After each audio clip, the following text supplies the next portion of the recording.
simplement. Miralas, Aubragnac pour le LOSC face, j'ai envie de dire, à une pâle équipe mancelle sur cette première période.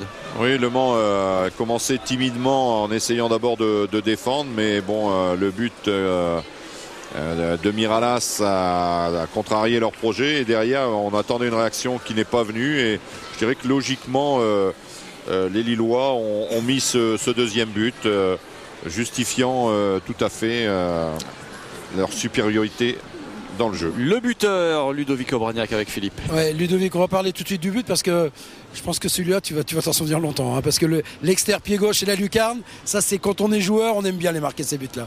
Ouais, d'autant plus que pour moi c'est pas souvent et j'ai eu la chance de marquer la semaine dernière, j'avais envie de faire dans la continuité. Moi j'ai un petit facteur chance aussi, la balle part bien pour une fois, passe pas au-dessus sur la transversale, mais voilà, c'est bien et ça récompense un petit peu le travail du collectif. On fait une très bonne première mi-temps où il y a du jeu, il y a de la solidarité au niveau défensif et puis on va vite vers l'avant, on se projette vite et puis je pense qu'aussi l'arrivée de Rio nous fait un petit peu de bien. Ouais, j'allais en parler justement. Rio, j'ai l'impression que c'est un petit peu le grand frère dans le jeu qui vous manquait ces derniers temps et qui vous sécurise et puis qui vous apporte énormément. Ouais, c'est le profil un petit peu de Jean. C'est-à-dire qu'il est devant la défense, c'est par lui qu'il ressort les ballons et il fait bien le lien avec l'attaque et le milieu. Donc c'est vrai qu'on arrive bien à ressortir les ballons. Et puis comme je l'ai dit, dès qu'il a le ballon, il essaye de se projeter vers l'avant. Et pour l'instant, tout nous sourit parce qu'au niveau de l'état d'esprit, on y est. C'est vrai que depuis la trêve, on est revenu avec des intentions un petit peu meilleures au niveau du combat. À partir de là, quand on est des chiens, on va dire entre guillemets, on laisse beaucoup moins de solutions à l'adversaire. Et puis ça réussit comme ce soir, donc c'est une bonne soirée. Des chiens, vous appelez les dogs. J'allais le relever, Philippe, mais vous n'avez pas manqué de le faire. Je voudrais juste dire un petit bonjour à ma famille qui me regarde, qui doit sûrement être devant la télé, qui n'a pas pu venir ce soir au match. Ah ouais, ton petit frère qu'on avait vu à Metz là, il est toujours dans la tribune lui. Vous vous souvenez Thierry Voilà, c'est vrai que oui, bien sûr, je me souviens. C'était à Metz, c'était au mois d'août, c'est bon. Je m'en souviens très bien. Résumé de cette première période, Patrice, avec une première chaude alerte sur le but de Rodolphe Roche et cette frappe de Bastos qui s'écrase. Oui, très beau coup franc, une belle frappe très puissante qui est plongeante, bien sortie par Rodolphe Roche qui évite le pire là sur cette action.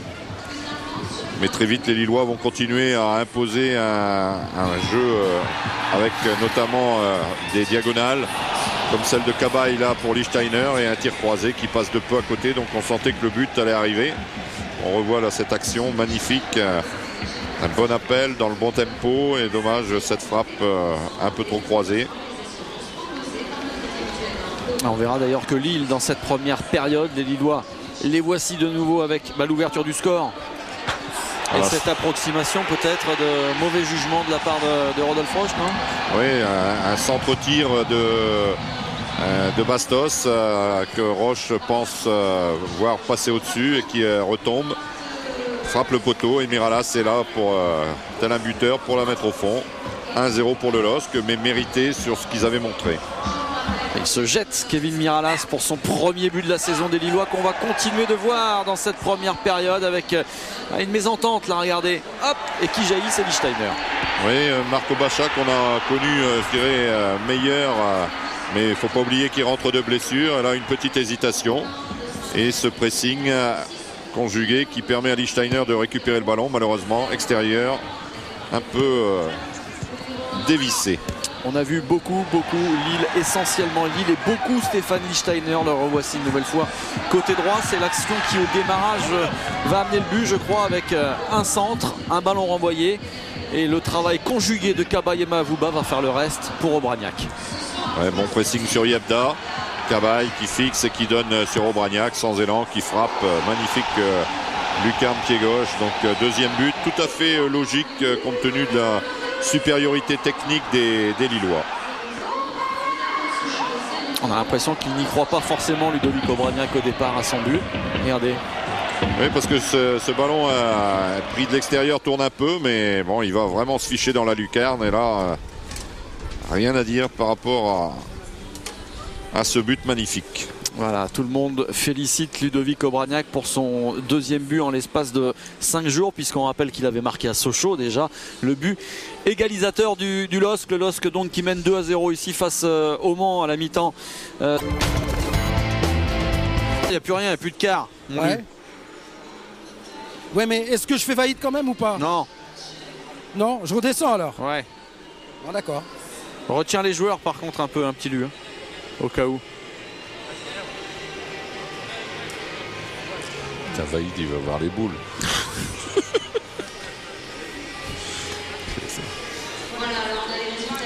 C'est le quart, il n'a pas supporté quand on a dit qu'on aurait Vaïd. Ouais, stylé. Donc samedi, lors de Lille-Paris, ce sera la première demi-finale qui opposera l'ES Wascal au FC Saulzois. La prochaine demi-finale, ce sera lors du match Lille-Rennes le 16 février. Nous retrouverons donc l'USAS contre l'OS Lille. Et nous connaîtrons donc les deux équipes que l'ES emmènera au Stade de France le 1er mars pour le match entre Lille et Lyon et donc pour la finale du challenge de Lyon à la maison de ce match.